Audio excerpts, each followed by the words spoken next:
감사합니다. 고맙습니다. 내일 새벽은 여러분들이 주위에 있는 분들, 여러분 자녀들과 함께 많이 나와서 마지막 마무리하고 여러분들을 위해서 축복하는 그러한 기도 시간을 갖도록 하겠습니다. 예수 안에서, 말씀 안에서 나아가기. 오늘은 믿음으로 나아가는 교회라는 제목으로 하나님 말씀을 나누도록 하겠습니다. 중세의 교회는 역사상 가장 강력한 힘을 가졌습니다.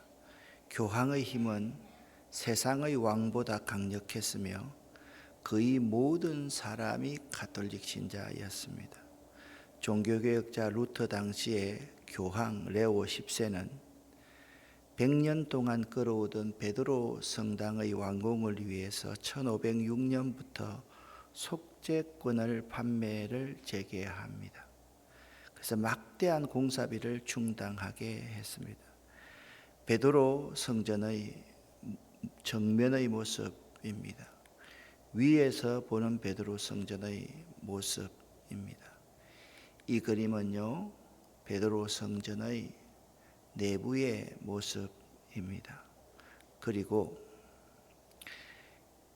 여기 보이는 이 사진 가운데 보이는 곳은 교황이 미사를 집전하는 제대, 그리고 발다키노입니다. 발다키노라는 것은 뭐냐면 옥자, 제단, 묘비 등의 장식을 덮는 천개, 이 천장의 밑에 부분, 위에 부분을 말을 합니다.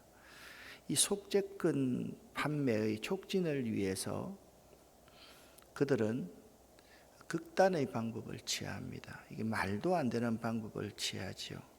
속죄권 판매 수액의 반액은 지방 감독이 차지하고요. 판매 책임자는 판매량을 따라서 보상을 받게 하였고요. 나머지를 교황청에 보내도록 했습니다. 그리고 사제들은요, 이렇게 선전하기 시작했습니다.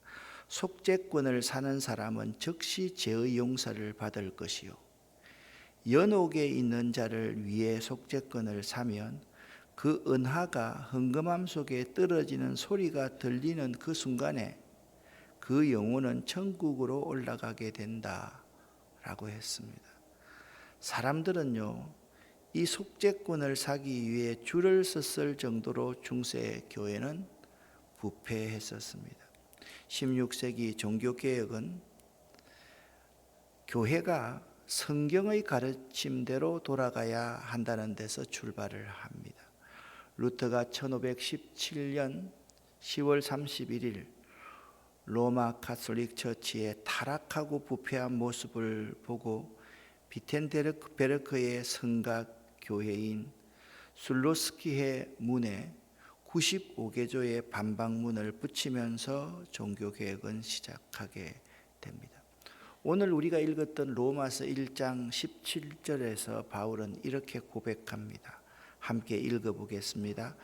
복음은 모든 믿는 자에게 구원을 주시는 하나님의 능력이 됨이라. 오직 의인은 믿음으로 말미암아 살리라. 아멘. 여기 하나님의 의는요, 이런 것입니다. 내가 공로를 쌓아서 이룬 나의 의가 아니라 하나님께서 내게 무상으로 주시는 하나님의 의이며, 내가 노력하고 행함으로 이루는 내부적인 의가 아닌 나는 노력한 것이 전혀 없는데도 바깥에서 내게로 오는 외래적인 의입니다. 루터는 이 사실을 깨닫고 나서 이렇게 감탄합니다. 그것을 발견했을 때 나는 성령으로 거듭났다. 낙원의 문이 활짝 열렸고 나는 그 문으로 걸어 들어갔다라고 말을 했습니다. 의가 나의 인간의 공로로부터 말미암는 것이 아니라 하나님의 전적인 은혜이며 내 속에 있는 내부적인 의가 아니라 외부에서 우리에게 주어지는 의로움이다라는 사실을 깨닫게 된 것이죠. 루트는요, 수도사였습니다. 기도와 금식과 고행을 일삼았습니다. 그는 밤잠도 자지 않고 담요도 없이 뼈까지 파고드는 강추위도 견디고요. 자기 몸에 채찍을 가하면서 고행을 거듭했지만 마음에 평안이 없었으며 하나님의 서슬퍼런 진노의 칼날 앞에서 공포에 떨기만 했습니다. 내가 이렇게 살다가 구원받을 수 있을까? 나는 아무래도 마음의 평안이 없어 그렇게 공포 가운데 있었던 것입니다. 이런 루트로부터 말미암은 이 종교개혁은 시작되었고 종교개혁의 3대 모토가 이것입니다. 솔라 피데, 솔라 그라치아, 솔라 스크립추라. 오직 믿음, 오직 은혜, 오직 성경이었습니다. 여러분, 개혁은요, 잘못된 것을 개선해 나가는 과정입니다. 혁명은 뒤집는 것이라면 개혁은 고치는 것, 처음 것을 찾는 것을, 세속신앙에서 성경적 신앙으로 돌아가는 것입니다. 말씀으로 되돌아보면 구원은 하나님의 은혜로만, 믿음으로만 가능한 것이다. 그것이 개혁의 아주 중요한 부분입니다. 그러니까 이 하나님의 말씀이 기준이 됩니다. 말씀으로 찬찬히 살펴보면 구원은 인간의 의로 말미암는 것이 결코 아니다. 믿음으로만 가능한 것이다. 그것이 개혁의 본래적인 의미, 성경으로 돌아가는 우리의 신앙의 모습입니다. 그래서 믿음으로 산다. 믿음으로 산다. 믿음으로 산다는 것은 어떤 것일까요?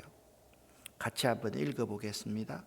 믿음으로 산다는 것은 어떤 환경에서도 나의 주님의 주되심을 의지하여 끝까지 그분을 신뢰하는 것이다.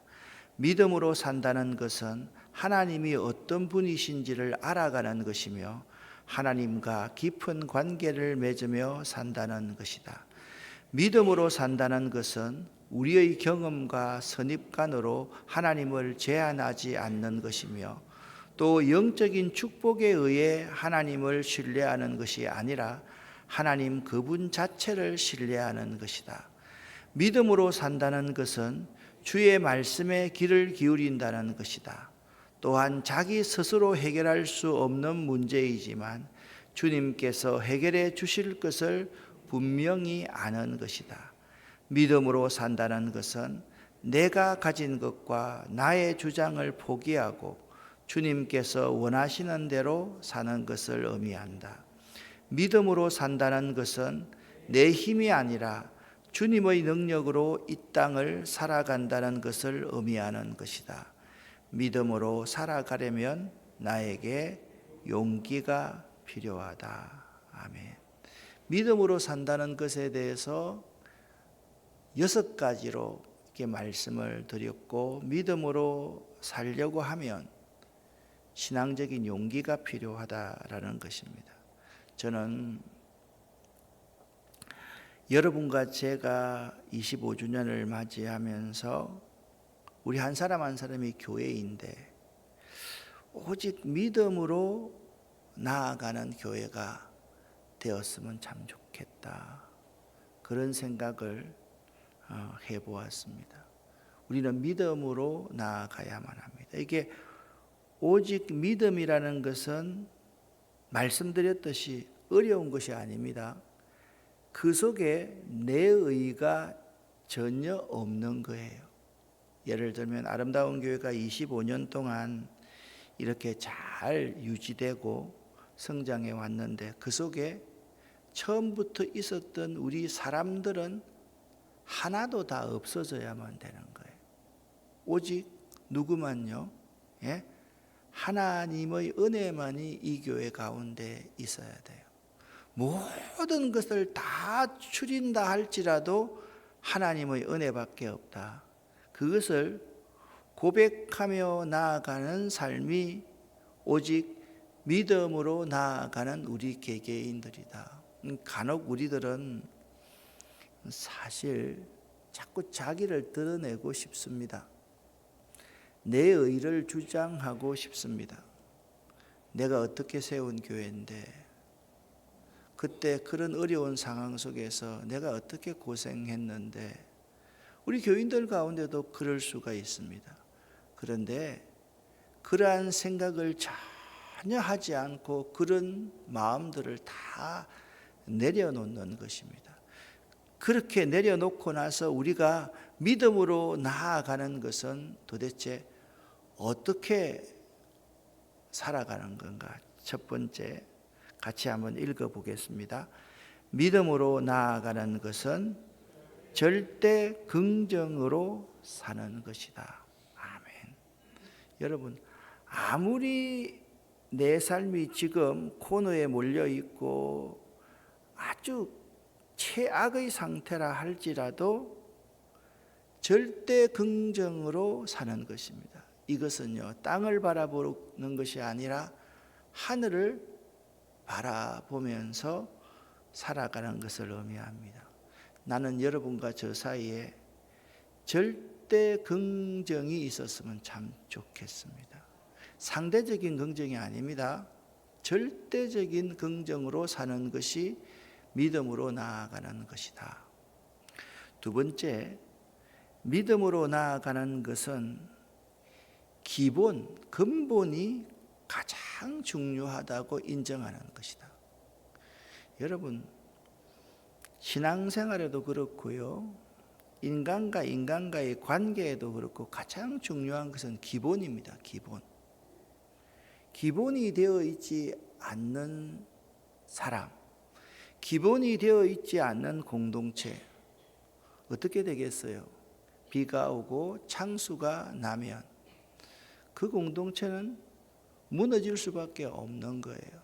다툴 수밖에 없는 거예요. 자, 우리의 기본, 우리의 근본이 무엇일까요? 저는 하나밖에 없다고 생각을 해요. 예수 그리스도이십니다. 예수 그리스도의 정신입니다. 예수 그리스도로 말미암아 사는 것입니다. 그분의 약속의 말씀을 의지하고 사는 것입니다. 그분 아닌 다른 어떤 것이 우리 속에 주인이 되지 않는 삶, 그것이 바로 기본이 가장 중요한 삶인 것입니다. 오늘날 있잖아요, 예수 외에, 이 기본 외에 참 우리 가운데 불순물들이 많이 들어 있습니다. 혹시나 여러분과 제가 이런 말 쉽게 한다면 우리는 참 많이 변질되어 있는 사람입니다. 그래도 교회가 재정이 든든해야지. 그래도 이 교회에 저분이 있어야지. 여러분, 하나님은 있잖아요, 돌들도 아브라함의 자손들을 만드실 수 있는 분이십니다. 믿으십니까? 그러니까 사람이 있잖아요, 사람이 기본이 되면 안 되는 거예요. 사람의 생각이 기본이 되면 안 되는 거예요.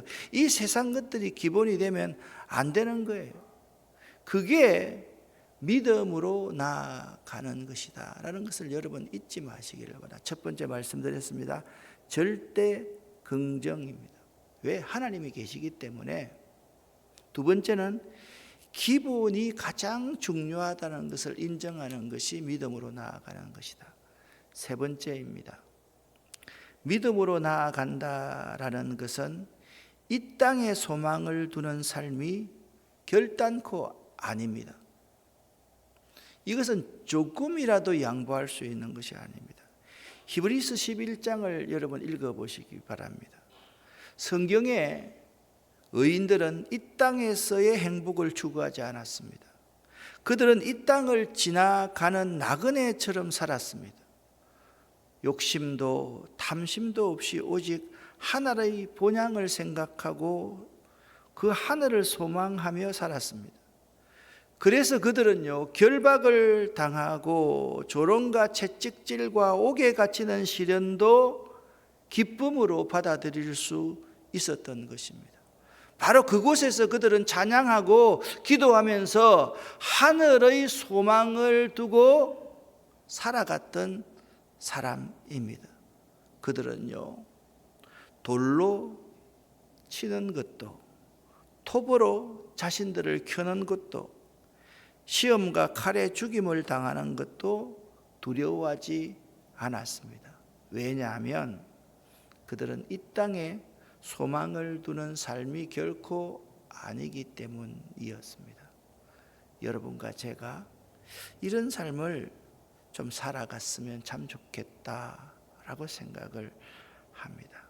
네 번째, 믿음으로 나아간다는 것은 상 주시는 분을 바라며 사는 것입니다. 정말 내가 하나님이 계시다고 믿는다면 이 땅에 소망을 둘 수 없지 않겠습니까? 정말 하나님이 계심을 믿는다면 이 땅에서 호의호식하려 하지 않을 것이고, 이 땅의 곳간에 재물을 쌓으려고 고군분투하지 않을 것입니다. 나 자신의 기대와 만족을 위해서 살지 않을 것입니다. 부자 나사로와 거지의 비유를 여러분 잘 한번 생각해 보시기를 바랍니다. 여러분과 제가 이 고백을 했으면 합니다. 같이 한번 3번만 읽어 보겠습니다. 나는 믿음으로 산다. 나는 믿음으로 산다. 나는 믿음으로 산다. 아멘. 사랑하는 성도 여러분, 여러분과 제가 이 3가지를 꼭 명심하며 살아갈 수 있기를 바랍니다. 함께 또 읽습니다. 말씀 따라 살자. 성령 따라 살자. 믿음으로 살자. 아멘. 여러분과 제가 오늘 기도하면서 이 찬송 2부분만 같이 한번 부르면서 기도하고, 말씀 따라 살겠습니다. 성령 따라 살겠습니다.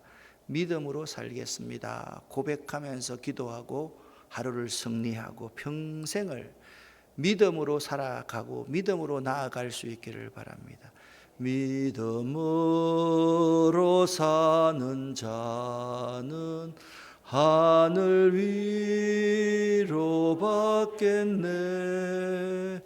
무슨 일을 만나든지 만사형통하리라. 무슨 일을 만나든지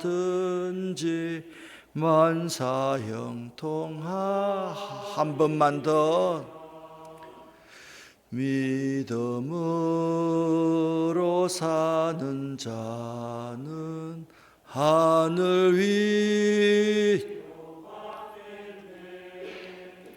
무슨 일을 만나든지 만사형통하리라.